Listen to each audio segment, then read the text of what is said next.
Everyone, तो चलिए आज का क्लास स्टार्ट करते हैं। और आज का क्लास आपका फिर से प्रीवियस ईयर का पेपर है ये, और हम लोग अभी देख रहे हैं क्लोज टेस्ट को। ठीक है, तो चलिए देखते हैं।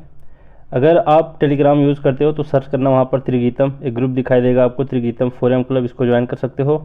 और अगर ये सारे लेक्चर्स के PDF आपको चाहिए तो कमेंट में मैं पिन करके एक लिंक दे रखा हूँ, उससे जा करके आप डाउनलोड कर सकते हो एक एप्लीकेशन को। वहाँ पर सारा आपको सिस्टमेटिक वे में मिल जाएगा, सारा PDF वहाँ से डाउनलोड करके आप पढ़ सकते हो।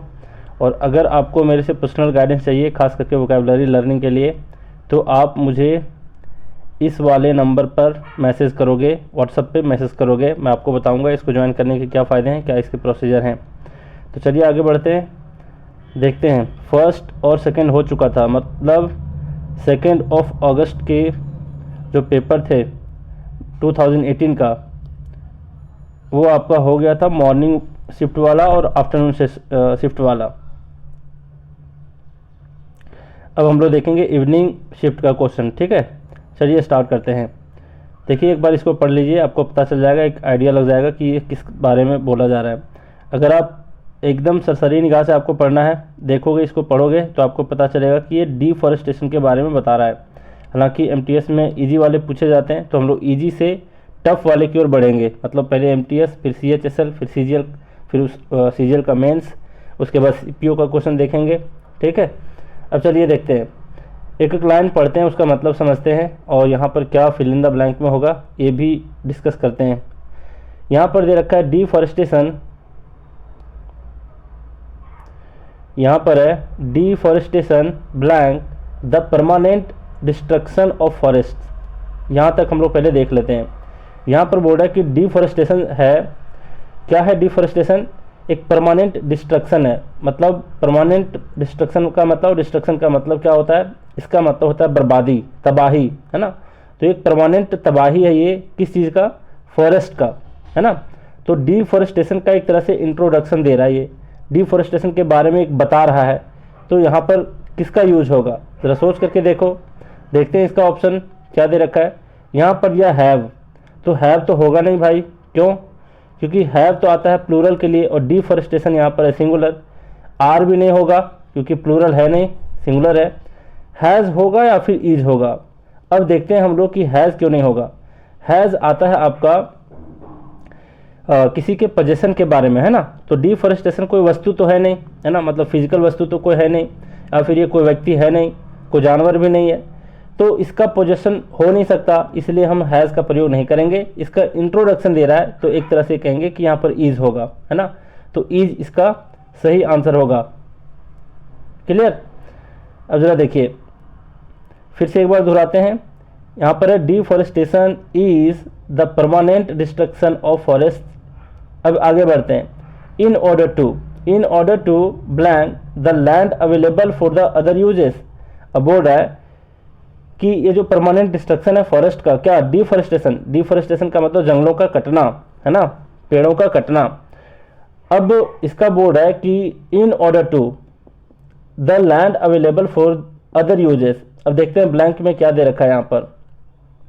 यहाँ पर दे रखा है इन ऑर्डर टू मेक्स, तो मेक्स तो होगा नहीं, है ना। मेक देखते हैं क्यों नहीं होगा, क्योंकि ये वर्ब का काम करेगा, और इसके पहले इसका थर्ड पर्सन सिंगुलर कोई क्या होना चाहिए। अगर ये मेक्स है तो मेक्स जो वर्ब है, इसके लिए कोई थर्ड पर्सन सिंगुलर नंबर का एक कोई भी सब्जेक्ट होना चाहिए, है ना। जब भी कोई वर्ब होता है तो उसका सब्जेक्ट जरूर होता है, और यहाँ पर तो सब्जेक्ट है नहीं। अब कहोगे सर सब्जेक्ट तो डिफॉरेस्टेशन है, तो डिफॉरेस्टेशन के लिए वर्ब पहले आ चुका है इज, है ना, देख चुके हैं हम लोग। तो इज वर्ब का आपका जो सब्जेक्ट है वो डिफॉरेस्टेशन था, लेकिन अगला आता है यहाँ पर मेक्स। तो मेक्स का कौन सा है? तो यहाँ पर तो कोई है नहीं, है ना, तो कोई सब्जेक्ट नहीं है, तो यहाँ पर मेक्स होगा नहीं। देखते हैं आगे। मेड होगा नहीं, मेड इसलिए नहीं होगा क्योंकि पूरा सेंटेंस इज से बना हुआ है, मतलब कि वो प्रेजेंट सिंपल टेंस को बता रहा है आपका, तो मेड तो होना नहीं है। मेकिंग हो सकता है, देखते हैं क्यों। मेक और मेकिंग बच जाता है, देखते हैं कौन सा इसमें से आंसर होगा। मेकिंग क्यों होगा? क्योंकि कई लोग सोचते हैं, कॉन्सेप्ट अगर आप पढ़ चुके हो पहले से प्रेपोजिशन का, कि यहाँ पर टू प्रेपोजिशन है, तो इसके बाद वर्ब का कौन सा फॉर्म आता है? ING वाला फॉर्म आता है। यही आप गड़बड़ कर दोगे, क्योंकि यहाँ पर टू जो है ये प्रेपोजिशन नहीं है, अगर ये प्रीपोजिशन होता तो इसके साथ वर्ब का आईएनजी वाला फॉर्म आता, है ना। तो क्यों नहीं है ये, क्योंकि इन ऑर्डर टू एक साथ है, और इन ऑर्डर टू आपका एक फ्रेज है, एक फिक्स फ्रेज है, ठीक है। और इन ऑर्डर टू एक फिक्स फ्रेज है, इसके बाद हम वर्ब का फर्स्ट फॉर्म का इस्तेमाल करते हैं। किसका इस्तेमाल करते हैं, वर्ब का फर्स्ट फॉर्म का। तो इन ऑर्डर टू मेक होगा, मेकिंग नहीं होगा।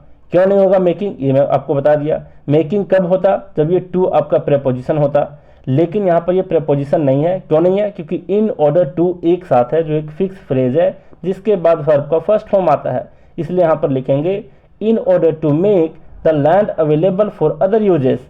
क्लियर है यहाँ तक। तो इसका मीनिंग क्या हुआ, इन ऑर्डर टू का मतलब होता है के लिए, देख लो आप लोग लिख लो, इसका मतलब होता है फॉर, है ना, मतलब के लिए, इसका मीनिंग होता है के लिए, आप लोग लिख सकते हो। आज मेरा पेन नहीं चल रहा भाई, क्यों नहीं पता नहीं, ये क्या हो रहा है इसमें, ठीक है। तो इन ऑर्डर टू का मतलब होता है के लिए।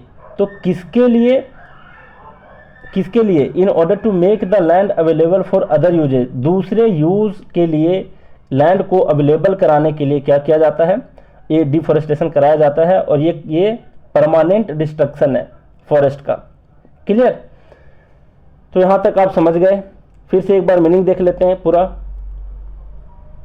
मीनिंग है कि डिफॉरेस्टेशन जो है, जंगलों का कटना है, is the permanent destruction of forest, forest का एक परमानेंट बर्बादी है ना, डिफॉरेस्टेशन। इन ऑर्डर टू, किसके लिए, the land available for other uses, दूसरे यूज के लिए लैंड अवेलेबल कराना, है ना। अब जरा देख लो, मतलब कराने के लिए, अवेलेबल कराने के लिए। अब किसके लिए अवेलेबल होता है, जैसे कि रोड का कंस्ट्रक्शन हो रहा है, बिल्डिंग कंस्ट्रक्शन हो रहा है ना, इसमें क्या होता है, डिफॉरेस्टेशन का काम होता है, पेड़ों को काटा जाता है, या फिर कह सकते हो कि एग्रीकल्चर के लिए भी कई लोग तो काटते हैं इसको, है ना। तो चलिए यहाँ तक क्लियर है। आगे देखते हैं, यहाँ पर ईट ब्लैंक अराउंड द वर्ल्ड, देखते हैं क्या दिया है ऑप्शन में। यहाँ पर अकर्स, अकर्ड, अकर्स है, अकर्ड है, अकरिंग है, अकर है। देखते हैं, ईट के बाद अकर्स होगा, अकर्ड होगा, अकरिंग होगा, अकर होगा। तो ईट के बाद अकर तो आएगा नहीं, क्योंकि ये प्लूरल के लिए आएगा, है ना। अकरिंग तो होगा नहीं, क्योंकि अकरिंग अगर वर्ब है तो इसके पहले ईज होना चाहिए, आर होना चाहिए, क्योंकि सब्जेक्ट वहाँ पर ईट है, तो इसके लिए ईज का प्रयोग होना चाहिए। तो ब्लैंक के पहले तो ईज दे नहीं रखा, तो ये दोनों तो आपका होगा नहीं, है ना।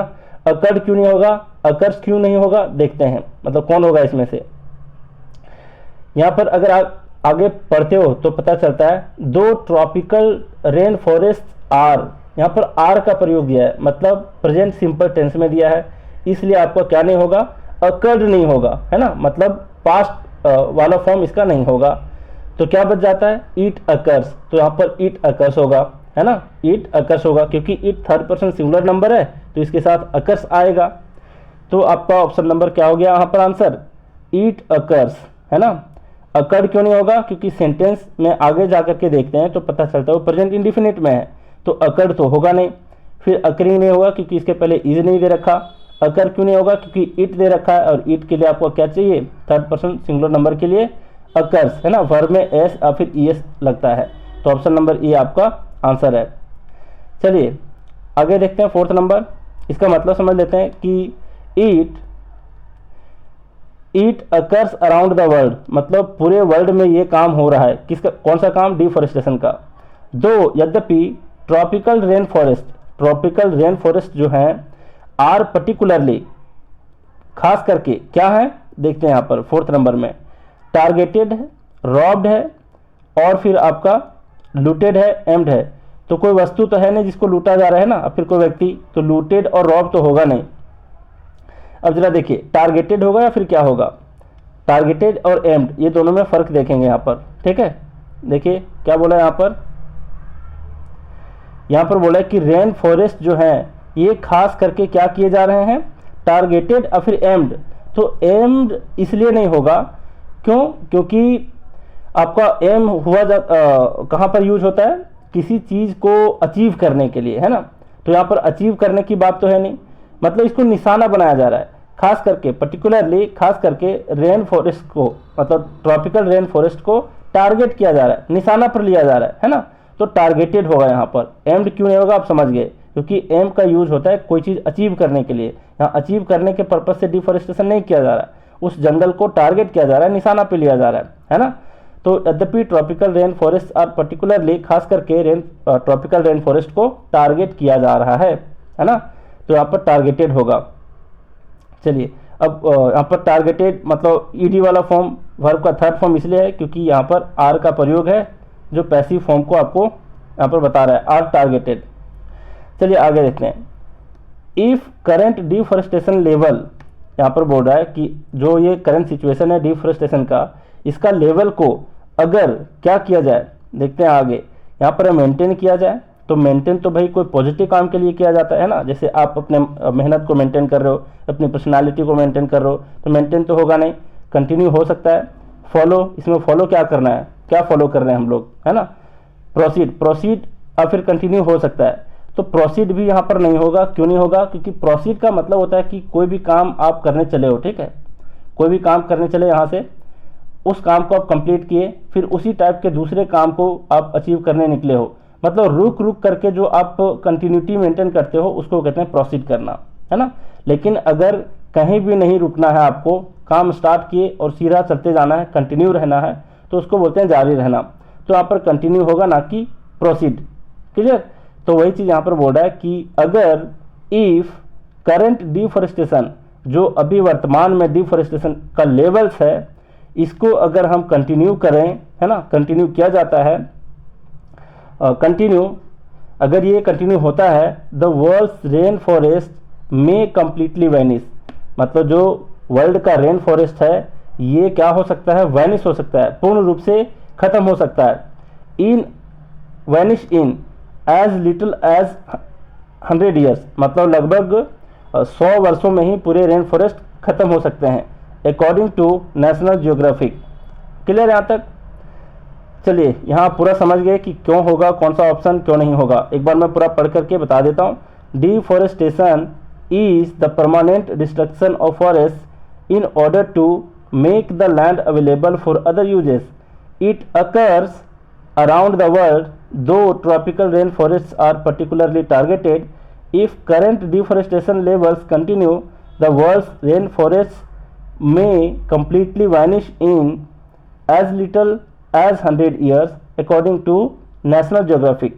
क्लियर यहाँ तक? तो मीनिंग भी समझ गए, कौन सा ऑप्शन इसका आंसर होगा ये भी समझ गए, और कौन सा ऑप्शन नहीं होगा ये भी समझ गए, इसके कारण को समझ गए।